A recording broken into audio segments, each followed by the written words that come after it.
Welcome to the Akashic Library. Hey there and welcome. Today we're diving into a really powerful idea. What if your thoughts are literally shaping everything that happens to you?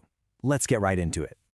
So, have you ever felt like you're just stuck in a loop? You're trying your best to get out of debt, but somehow the bills just keep piling up. Or you're trying to find a real connection, but you just end up feeling more alone than ever. If any of that sounds familiar, we're about to unpack the very reason why that might be happening. The big idea from our source material is actually pretty simple, but it's profound. I want you to think of yourself this way. Okay, so every magnet has an attracting force, right? Well, in this way of thinking, that force, that's your thoughts. The whole principle is that whatever you consistently think about, whatever you focus on, you are actively pulling into your life. And here's the kicker, whether you consciously want it or not. Now, this is the fundamental rule, and honestly, it's a tricky one. The universe, or whatever you want to call it, doesn't really hear words like don't or not. It just tunes into the subject of your focus. So when you're thinking, I don't want to be in debt, your energy, your focus, is still laser focused on debt. And that right there leads us to the most common mistake people make. It's what our source calls the trap of don't want. It's a super subtle but absolutely critical error in our thinking that just keeps us spinning our wheels. Just think about these common thoughts for a second. They seem like positive goals, don't they? I mean, who wants to be in debt or unhealthy? But look closer. Every single one is framed around the negative. By focusing on not being alone, your energy, your magnetic signal is still tuned to the frequency of alone. It's the very thing you're trying to get away from. Okay, so if that's the problem, what's the solution? Well, it requires a complete 180 on our mental approach. Instead of thinking about what you want to escape, you have to start thinking from the place of already having what you desire. The process really breaks down into 3 key steps.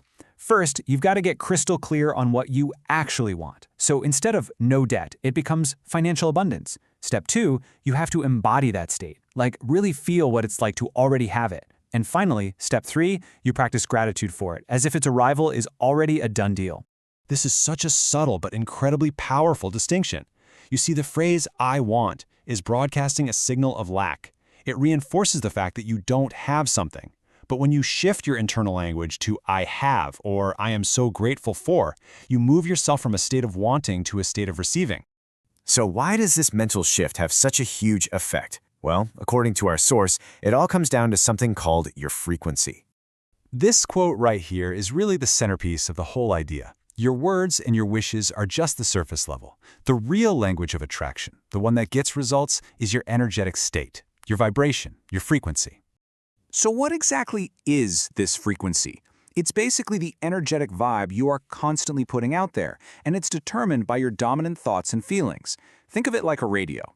Happy, grateful thoughts, you're tuning yourself to a high-frequency station. Fearful, scarcity-based thoughts, you're tuning in to a low-frequency one. And you can only experience the broadcast you're actually tuned into. Let's look at this super common mismatch. You're asking for financial abundance, but your daily thoughts are all about worrying over bills, and you're complaining about how expensive everything is. Your words might be asking for abundance, but your frequency is screaming scarcity. You can only attract what matches your frequency. And the exact same principle applies to relationships, Asking for a healthy, loving partner while your energy is totally consumed by a painful past, that creates a massive contradiction. Your frequency is tuned to hurt and obsession, not the unconditional love you say you're looking for. It's like wanting a promotion at work but constantly feeling unworthy of it.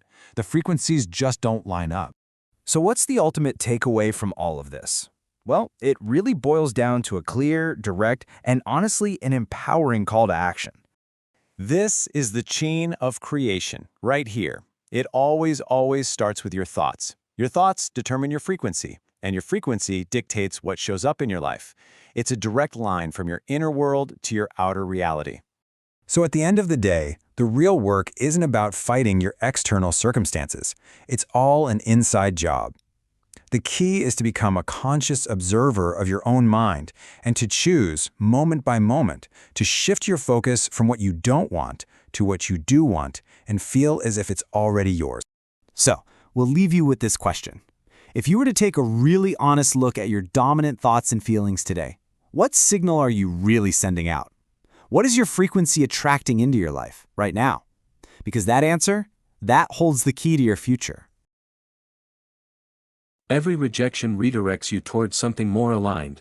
Trust the path even when it hurts.